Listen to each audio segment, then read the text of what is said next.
एक पत्नी अपने पति से नाराज है और पत्नी का भाव अपने पति से कैसे है कि ठाक गईनी बहरी से भीतर डोल डोल कि धैलस कमजोरी अगुल कुछ भी घोल कि बेलये बला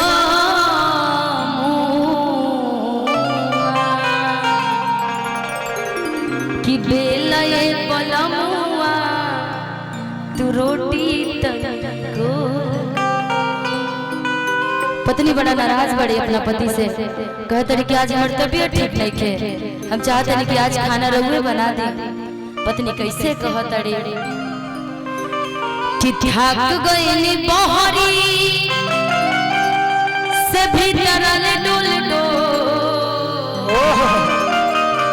कि धैलस कमजोरी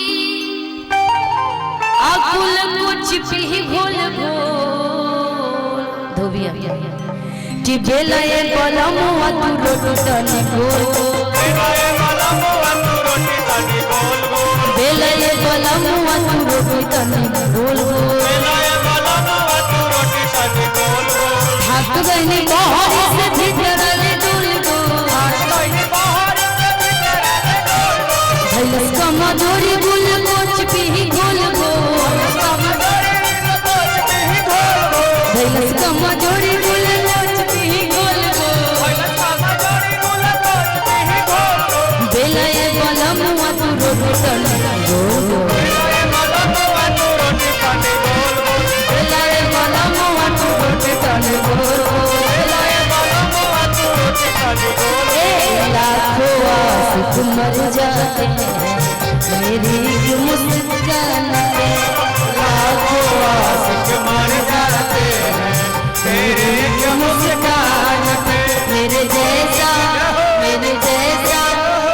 जैसा कोई नहीं है सारे हिंदुस्तान मेरे जैसा कोई नहीं है सारे हिंदुस्तान में बेलये बलमुआ तू रोटी तनी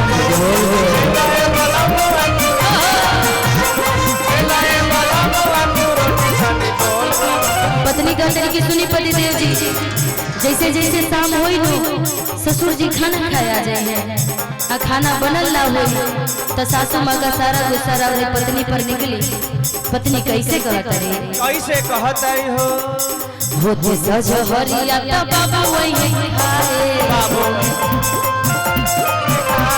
बाबू वही खाए हो बाबू वही खाए होते सजहरिया तो बाबू वही खाए बाबू वही खाए हो बाबू वही खाए बाबू वही खाए हो बाबू वही खाए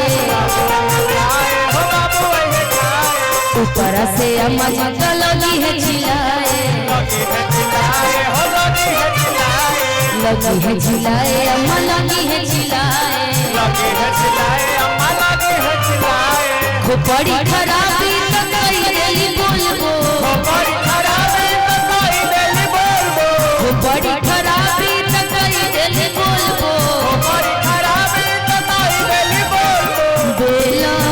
ए बला बेला ए बला मुआ तू रोटी तनी बेला ए बला मुआ तू रोटी तनी गोल बेलाये बलमुआ तू रोटी तनी गोल दिल धर गोता केहू के प्यार में केहू के प्यार केहू के प्यार में केहू के प्यार में मन मस्त भइल बा मस्ती में दिल बैठल प्यार के बस्ती में मन मस्त भइल बा मस्ती दिल बैठल प्यार के बस्ती में रहे लयकिया तोहरे इंतजार में दिल धर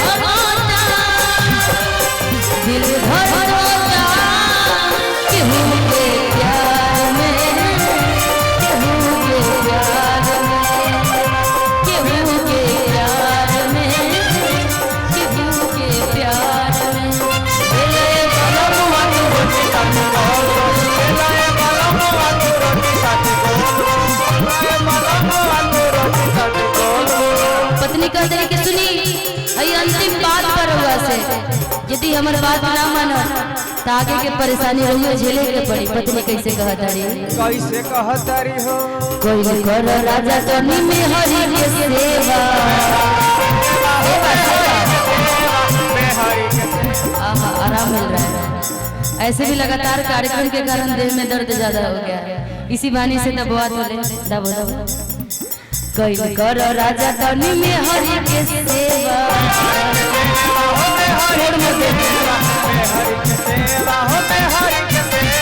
कोई कर राजा तनी में हरि के सेवा में हरि के सेवा हो में हरि के सेवा तब नुटाई राजा रतिया में मेवा रतिया में मेवा हो रतिया में मेवा देखे लाया जात पिया का मुंह खोल को देखे लाया जात पिया का मुंह खोल को बेलाया गलमुआ तू रोटी तने बोल बेलाया गलमुआ तू रोटी तने बोल थक गई बहरी से भीतर ले कैलाश का मजोड़ी गुल कुछ भी बोल बेलाया गलमुआ तू रोटी तने बेलाया गलमुआ